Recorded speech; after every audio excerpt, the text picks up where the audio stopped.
బంగాళదుంపలు తింటున్నారా? ఎక్కువగా తింటే ఏమవుతుందో తెలుసా? బంగాళదుంపలతో చేసిన వంటకాలు చాలామందికి ఇష్టం. ఇవి రుచికరంగా ఉండడంతో పాటు శరీరానికి శక్తిని అందిస్తాయి. అయితే బంగాళదుంపలను ఎక్కువగా తినడం వల్ల అనేక ఆరోగ్య సమస్యలు ఎదురయ్యే అవకాశం ఉంది. మితిమీరిన ఆహారపు అలవాట్ల వల్ల కలిగే దుష్ప్రభావాలను తెలుసుకొని ఆరోగ్యాన్ని కాపాడుకోవడం ముఖ్యం. ఇప్పుడు బంగాళదుంపలను అధికంగా తినడం వల్ల ఏం జరుగుతుందో తెలుసుకుందాం. బంగాళదుంపల్లో అధికంగా కార్బోహైడ్రేట్లు ఉంటాయి.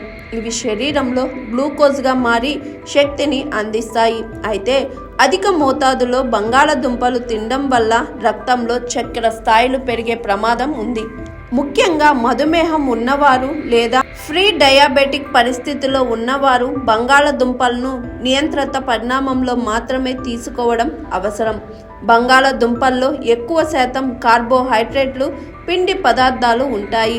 ఇవి అధికంగా తీసుకుంటే శరీరంలో కొవ్వుగా నిల్వ అవుతూ బరువు పెరిగే అవకాశాన్ని పెంచుతుంది. బరువు పెరిగే ప్రయత్నంలో ఉన్నవారు ఎక్కువగా బంగాళదుంపలను తీసుకోవడం మంచిది కాదు. బరువు తగ్గే ప్రయత్నంలో ఉన్నవారు ఎక్కువగా బంగాళదుంపలను తీసుకోవడం మంచిది కాదు. దీన్ని తక్కువ పరిమాణంలో మాత్రమే తీసుకుంటే మంచిది.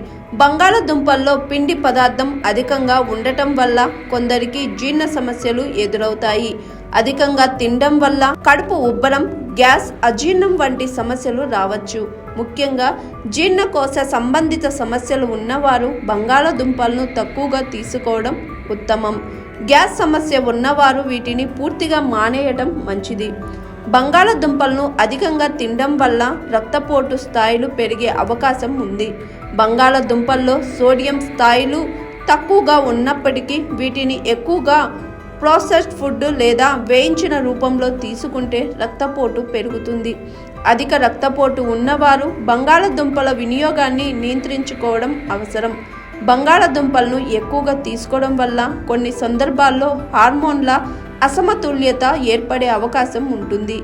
ముఖ్యంగా శరీరంలోని ఇన్సులిన్ ఉత్పత్తి పెరిగి కొందరికి ఇన్సులిన్ రిఫ్లెక్స్ సమస్య తలెత్తితే అవకాశం ఉంది. ఇది ప్రీ డయాబెటిక్ స్థితికి దారితీస్తుంది. బంగాళదుంపలు శరీరానికి శక్తిని అందించే మంచి ఆహార పదార్థమే. అయితే వాటిని అధికంగా తినడం వల్ల అనేక ఆరోగ్య సమస్యలు రావచ్చు. మధుమేహం, అధిక బరువు, జీర్ణకోశ సమస్యలు, రక్తపోటు వంటి సమస్యలతో బాధపడుతున్న వారు వీటిని నియంత్రిత పరిమాణంలో మాత్రమే తీసుకోవడం మంచిది. ఆరోగ్యకరమైన జీవన విధానం కోసం సమతుల్యమైన ఆహారాన్ని ఎంచుకోవడం ఎంతో అవసరం.